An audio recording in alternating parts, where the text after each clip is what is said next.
दोस्तों, दी ओडिसी ने अपने पहले ही वीकेंड में भारत में लगभग 62 करोड़ की शानदार कमाई की। इसे देखकर ऐसा लगता है कि भारतीय दर्शक बॉक्स ऑफिस से नहीं बल्कि बार बार परोसे जा रहे कमजोर रीमेक, सीक्वल और बिना दमदार कहानी वाली फिल्मों से थक चुके हैं। असल समस्या यह नहीं है कि लोग सिनेमा घरों में जाना छोड़ चुके हैं, बल्कि यह है कि उन्हें ऐसी फिल्में कम मिल रही हैं जो उन्हें टिकट खरीदने के लिए उत्साहित करें। यही कारण है कि हॉलीवुड की बड़ी ही नहीं, अपेक्षाकृत छोटे बजट की फिल्में भी भारत में अच्छा प्रदर्शन कर जाती हैं। Avatar, Backroom, Obsession, Evil Dead Burn जैसी फिल्मों ने यह साबित कर दिया है कि यदि कहानी और प्रस्तुति दमदार हो तो दर्शक उसे जरूर अपनाते हैं। वहीं दूसरी ओर कई बड़े सितारों से सजी बॉलीवुड फिल्मों भी कमजोर कंटेंट के कारण कुछ ही दिनों में सिनेमाघरों से उतर जाती। एक समय था जब बॉलीवुड का हर बड़ा सितारा अपनी अलग पहचान रखता था। हर निर्देशक की अपनी विशिष्ट शैली होती थी, चाहे हॉरर हो, ऐतिहासिक फिल्में हो, कॉमेडी, बच्चों की फिल्में या थ्रिलर, हर शैली में कुछ नया देखने को मिलता था। आज स्थिति यह है कि वेलकम टू जंगल और धमाल 4 जैसी फिल्मों के लिए भी पूरी स्टार कास्ट को एक साथ लाना पड़ता है, फिर भी सफलता की गारंटी नहीं मिलती। अब उम्मीदें रामायण जैसी फिल्मों से जुड़ी हैं।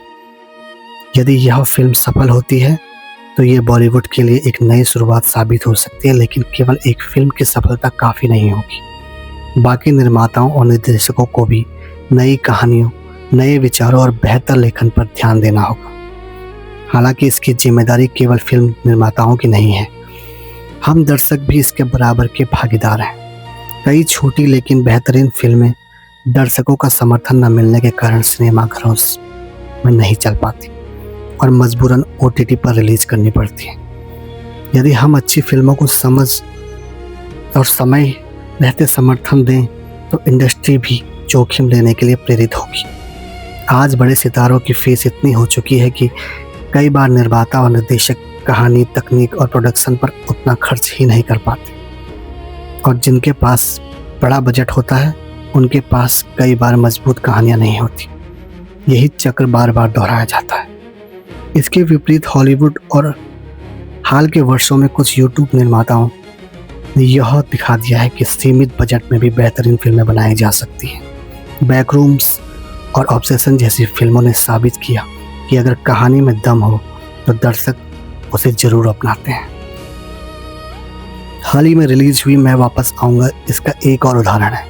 शुरुआती दिनों में फिल्म का प्रदर्शन साधारण रहा, लेकिन सकारात्मक प्रतिक्रिया और दर्शकों के समर्थन के कारण 2 सप्ताह बाद इसकी कमाई में तेजी आने लगी। यह दिखाता है कि अच्छी फिल्मों को दर्शक देर सवेर अपना ही लेते हैं।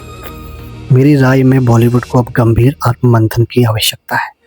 निर्माताओं, निर्देशकों और लेखकों को मिलकर यह तय करना होगा कि दर्शकों को सिर्फ बड़े सितारे नहीं बल्कि बेहतरीन कहानियाँ देने, क्योंकि अंत में वही फिल्म टिकती है जिसमें दिल से सुनाई गई कहानी होती है।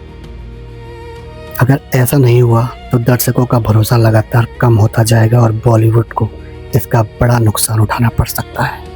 धन्यवाद दोस्तों।